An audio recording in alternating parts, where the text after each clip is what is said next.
The silent scream. The silence of space was broken by a sound that should not have existed. Dr. Maya Patel pressed her headphones tighter against her ears as she sat in the control room of Earth's most advanced deep space observatory. The Sahara Desert stretched endlessly beyond the facility's windows, but Maya's attention was focused on something far more distant. "Are you getting this too?" asked her assistant, James Cooper, his young face pale with excitement and confusion. The signal they were receiving came from a direction in space where no human technology had ever ventured. It was weak, ancient, and carried a message that would change everything. Maya ran the signal through their most powerful computers. The transmission had traveled for over 300 years through the void of space, growing weaker with each passing moment. When the translation software finally decoded the alien language, Maya's hands began to shake. "This is Commander Vex of the Andrian Defense Fleet," the translated message began. "Our world burns. Our children cry in underground shelters while death falls from the sky. The Caltharian Empire shows no mercy to those who cannot fight back. We are scientists, teachers, and artists. We have no weapons that can stop them. If anyone in the galaxy receives this message, please remember that we existed. Remember that we tried to live in peace." The message continued for several more minutes, describing a beautiful world called Andrian Prime, where beings who looked somewhat like tall, blue-skinned humans had built a civilization focused on art, science, and philosophy. They had never developed weapons of war because they had never needed them. Their society was based on cooperation and learning, not conquest and violence. But then the Caltharian Empire had arrived. The message described ships the size of small moons, armed with weapons that could crack planets. The Caltharians were conquerors who moved from system to system, taking resources and destroying anything that stood in their way. They had already consumed 12 peaceful civilizations, and Andrian was just another target on their list. Maya immediately contacted her superior, Director Harrison Walsh, who had spent 30 years managing Earth's most classified space projects. Walsh was a serious man with gray hair and tired eyes who carried secrets that would shock the world. When he arrived at the observatory 2 hours later, Maya played the message for him again. "How old is this transmission?" Walsh asked quietly. Based on signal decay and distance calculations, it was sent approximately 320 years ago from the Andrian system, about 900 light-years from Earth, Maya replied. "Director, if this message is real, then we're not alone in the galaxy. But more importantly, there might be survivors who still need help." Walsh was quiet for a long moment, staring at the star charts displayed on the laboratory's main screen. Finally, he picked up a secure phone and made a call that would reach the highest levels of Earth's government. "Mr. President," Walsh said when the call connected, "we need to discuss Project Horizon. It's become more than just a precaution. We have a situation." 3 hours later, Maya found herself in a conference room buried deep beneath the Colorado Rocky Mountains. The room was filled with people she had never seen before, but their military bearing and serious expressions told her everything she needed to know. Earth had been preparing for something like this. President Chen-Lai sat at the head of the table, a woman in her 50s who had been briefed on humanity's greatest secrets when she took office. Next to her sat Admiral Rebecca Torres, commander of forces that officially did not exist. Also present was Dr. Eric Johansson, Earth's leading expert on theoretical alien technology, and General Marcus Webb, who commanded the most advanced military units ever created. "Dr. Patel," President Chen began, "please explain what you've discovered." Maya played the Andrian message again, watching as the faces around the table grew more serious with each word. When it finished, the room was silent except for the quiet humming of air conditioning systems. "The signal is definitely authentic," Maya explained. "Our computers have analyzed every aspect of the transmission. The language patterns, the technological signatures, the mathematical concepts referenced in the message. Everything points to this being genuine communication from an alien civilization." Admiral Torres leaned forward. Doctor, in your professional opinion, is there any chance that survivors from this civilization still exist? It's possible, Maya replied carefully. The message was sent over 3 centuries ago, but it describes a species that had developed interstellar communication technology.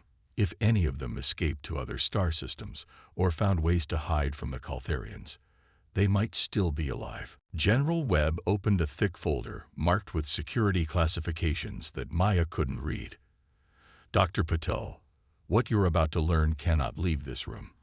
For the past 50 years, Earth has been developing technology and training personnel for exactly this type of situation. We've been preparing for the day when humanity might encounter hostile alien forces. The next 2 hours changed Maya's understanding of her own world completely.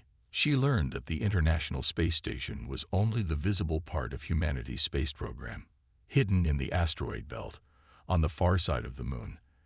And in deep space were facilities that had been building warships for decades. Thousands of men and women had been training for combat in zero gravity, learning to use weapons that could function in the vacuum of space. The technology was impressive. Human engineers had developed fusion reactors that could power ships for decades without refueling. They had created artificial gravity systems, advanced life support that could keep crews alive for years, and communication networks that could coordinate battles across multiple star systems. Most importantly, they had built weapons systems designed around one key principle that made them different from what other species might expect. Human weapons were designed to be unpredictable. While most civilizations seemed to focus on bigger and more powerful energy weapons, humans had developed systems that could adapt to different situations. They had kinetic projectiles that could punch through shields, electronic warfare systems that could confuse enemy computers, and tactical doctrines based on surprise and flexibility rather than overwhelming force. The question, President Chen said finally, is whether we're ready to use these capabilities. Dr. Patel, the Andrian system is 900 light-years from Earth. Even with our most advanced ships, the journey will take several weeks. We would be committing to a mission where our forces would be completely cut off from Earth, facing an enemy that has already destroyed multiple civilizations. Maya thought about the message she had received, about the voice of Commander Vex describing children hiding in underground shelters while their world burned above them. Ma'am, the Andrians called for help 300 years ago. Someone should have answered. Admiral Torres nodded grimly. Dr. Patel, you're absolutely right. But there's something else you need to understand. Our intelligence suggests that the Caltharian Empire hasn't stopped expanding. If they're still following the same pattern they were 3 centuries ago, they're probably much larger and more dangerous now. This won't just be a rescue mission. It could be the beginning of a war that will determine humanity's survival.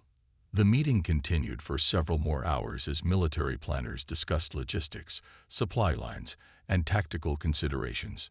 Maya learned that Earth's hidden fleet consisted of 6 major warships, each one carrying a crew of 200 highly trained personnel. The ships were named after concepts that represented human values: hope, courage, justice, freedom, unity, and determination. As the meeting concluded, President Chen made her decision. Admiral Torres, you are authorized to deploy the Deep Space Fleet to the Andrian system. Your mission is to assess the situation, provide assistance to any survivors, and, if necessary, engage hostile forces that threaten peaceful civilizations. Dr. Patel, you'll be accompanying the mission as our xenolinguistics specialist. Maya felt her heart race. She had spent her career studying the possibility of alien life, never imagining that she would actually meet representatives of another species. Ma'am, I'm honored to serve. The next week passed in a blur of preparation. Maya was given accelerated training in zero-gravity operations, emergency procedures, and basic combat skills. She learned to use the advanced computer systems that would help her communicate with alien species, and she studied everything humanity had theorized about interstellar warfare. The Deep Space Fleet launched from a hidden facility in the Kuiper Belt, far beyond where Earth's civilian space agencies operated. As Maya watched Earth's sun grow smaller behind them, She realized that humanity was about to announce its presence to the galaxy in the most dramatic way possible. The journey to the Andrian system would take 5 weeks at maximum speed. During that time, the fleet's crews continued training and preparing for whatever they might find. Maya spent her time analyzing the original Andrian message, learning everything she could about their language and culture. But as they traveled deeper into unknown space, long-range sensors began detecting troubling signs. Several star systems along their route showed no signs of technological activity, despite evidence that advanced civilizations had once existed there. The Caltharian Empire had left a trail of silence and destruction across hundreds of light years. "Admiral," reported Lieutenant Sarah Kim from the sensor station of the flagship Hope, "we're detecting massive energy signatures from the Andrian system. It looks like there's still a major conflict taking place." Admiral Torres studied the tactical displays with grim determination. After 3 centuries, the battle for Andrian was still raging. Somewhere in that distant star system, the last survivors of a peaceful civilization were still fighting for their lives. "All ships," Torres announced over the fleet communication system, "prepare for combat operations. We're about to find out if humanity is ready to stand up to the galaxy's bullies." Fire meets steel. The Andrian system was a battlefield when humanity arrived. Admiral Torres stood on the bridge of the UES Hope, watching the tactical displays show a scene of destruction that stretched across multiple planets. 3 worlds in the system showed signs of recent bombardment, their surfaces scarred by weapons that could be seen from space. But most importantly, the battle was still ongoing. "Admiral," reported Commander Lisa Park from the sensor station, "I'm detecting approximately 40 large vessels engaged in combat near the 4th planet. The smaller ships appear to be defending orbital installations, while the larger vessels are conducting bombardment operations." Dr. Maya Patel worked frantically at her communications console, trying to establish contact with the defending forces. After several minutes of scanning different frequencies, she succeeded in picking up transmissions in the same language family as the original distress message. "I've got them," Maya announced excitedly. "The defenders are definitely Andrian survivors. They're coordinating evacuation efforts from what sounds like their last major population center." The translation came through clearly. "Evacuation Fleet Zeta. You have 15 minutes before the Caltharian battle cruisers complete their approach. Emergency shelters 7 through 12 are loading the final refugee groups now." Admiral Torres made her decision quickly. "All ships, battle stations. We're going in. Park, give me tactical analysis of the enemy fleet." The Caltharian ships were massive, each one stretching over 2 kilometers in length. They were built like moving fortresses, covered in heavy armor and bristling with energy weapons that fired devastating beams of superheated plasma. The ships moved in tight formations, using their superior numbers and firepower to overwhelm the much smaller Andrian vessels. But as the human fleet moved closer, Maya began to notice something important about how the Caltharians fought. Their tactics were straightforward and predictable. They relied on overwhelming firepower and heavy defenses, advancing in straight lines and focusing their attacks on the largest targets first. "Admiral," Maya called out, "I think I understand their strategy. The Caltharians fight like they're siege warfare specialists. They're designed to break heavily fortified positions through sustained bombardment. But that means they might not be prepared for more mobile tactics." Admiral Torres smiled grimly. Human military doctrine had always emphasized flexibility and adaptation. While other species might focus on building the biggest guns or the strongest shields, humans had learned to win through creativity and teamwork. "All ships, this is Torres. We're going to show these bullies what happens when they pick on peaceful civilizations. Execute Pattern Delta 7. Let's introduce them to human-style warfare." The 6 human warships split into 3 pairs, each 2 approaching the battle from a different angle. Instead of charging directly at the enemy like traditional space combat might suggest, they used the debris field from destroyed ships and the gravity wells of nearby planets to mask their approach. The UEA's Courage and UES Justice came in low, using the fourth planet's atmosphere to hide their heat signatures before bursting out at high speed to attack the Caltharian fleet's flank. The UEA's Freedom and UES Unity positioned themselves behind a large asteroid, waiting for the perfect moment to strike from an unexpected direction. Meanwhile, the UES Hope and UES Determination began broadcasting on all frequencies. Maya's voice echoed across the battlefield in perfectly translated Andrian. "Attention, Andrian Defense Forces.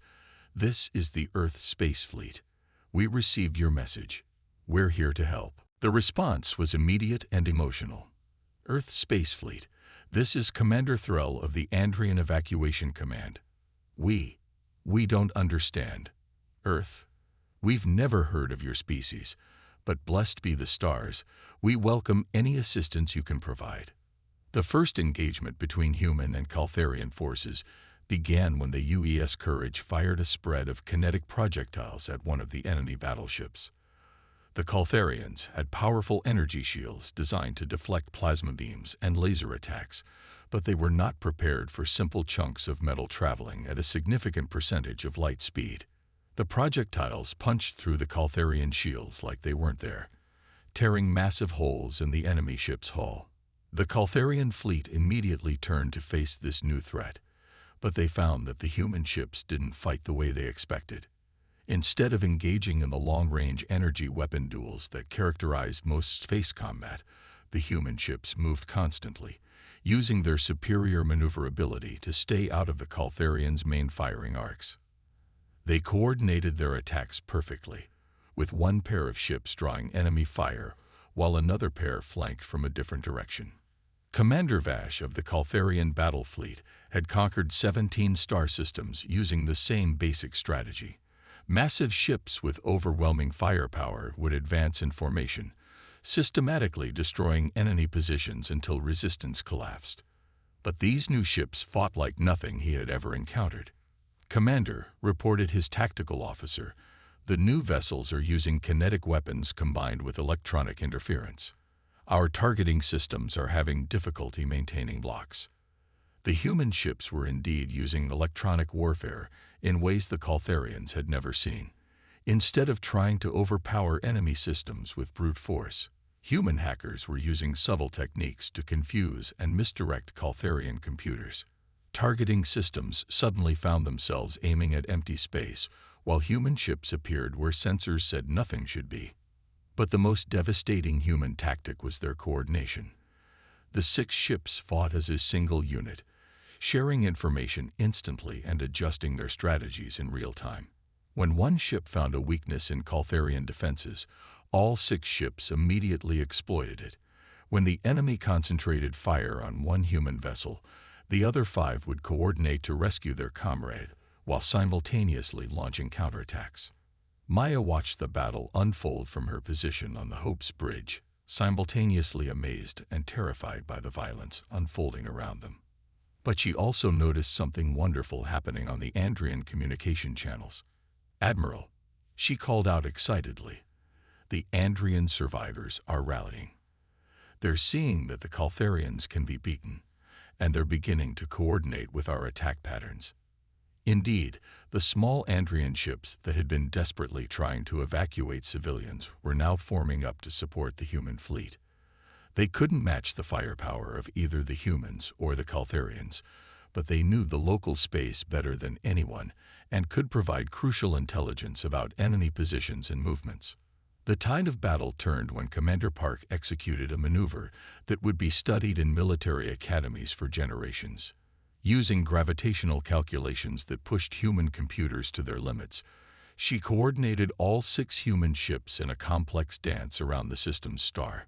The ships used the star's gravity well to accelerate to incredible speeds, then emerged from behind the solar disk in perfect formation. The Caltharian fleet found themselves caught between the star's radiation and a coordinated human attack from an angle they had thought was impossible. All ships concentrated fire on the command vessel. Admiral Torres ordered, "Let's cut the head off this snake." The 6 human warships focused their combined firepower on the largest Caltharian battleship. Kinetic projectiles, energy beams, and electronic warfare systems hit the enemy flagship simultaneously. The Caltharian shields flickered and failed, and secondary explosions began tearing the massive ship apart from within. Commander Vash watched his flagship dying around him and realized that he was facing something completely outside his experience. These humans fought with a combination of technological sophistication and tactical innovation that his empire had never encountered. Worse, they seemed to be motivated by something other than conquest or resource acquisition. All ships, Vash transmitted to his remaining forces, retreat to the outer system. We need to regroup and report this development to High Command. But Admiral Torres wasn't finished. Negative, Caltharian fleet. You came here to destroy a peaceful civilization. You don't get to just leave and try again later. The human pursuit was relentless. Using their superior speed and maneuverability, the 6 Earth ships systematically hunted down the retreating Caltharian vessels. Some enemy ships surrendered when they realized they couldn't escape. Others fought to the end, but human tactics proved superior every time. When the battle finally ended 6 hours later, the Caltharian fleet had been completely destroyed or captured. Not a single human ship had been lost, though several had taken damage that would require repairs. Maya established communication with the Andrian survivors and found herself talking to Commander Threll, who turned out to be a descendant of the original Commander Vex who had sent the distress message 3 centuries earlier. Dr. Patel, Threll said through the translation system, his blue-skinned face showing emotions that were surprisingly human-like. My people have been fighting for survival for over 300 years. We never imagined that anyone would actually answer our ancestors' call for help.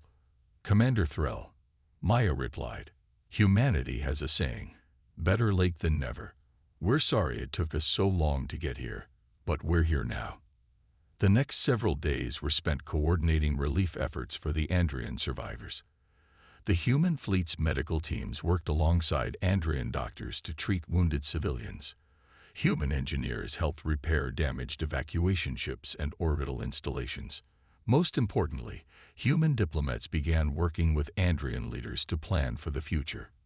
It turned out that there were Andrian survivors scattered across dozens of star systems, hiding in remote outposts and mobile fleets to avoid Caltharian detection. When word spread that the human fleet had actually defeated a major Caltharian force, these scattered communities began reaching out, hoping that they might finally be able to return home. But Maya also learned something troubling during her conversations with the Andrians. The Caltharian Empire was vast, spanning hundreds of star systems and commanding resources that dwarfed anything humanity had ever imagined. The fleet they had defeated was just a small part of a much larger military machine.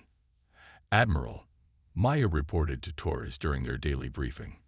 According to Commander Threll, the Caltharians have been expanding for over 1,000 years. They've conquered or destroyed more than 50 different civilizations.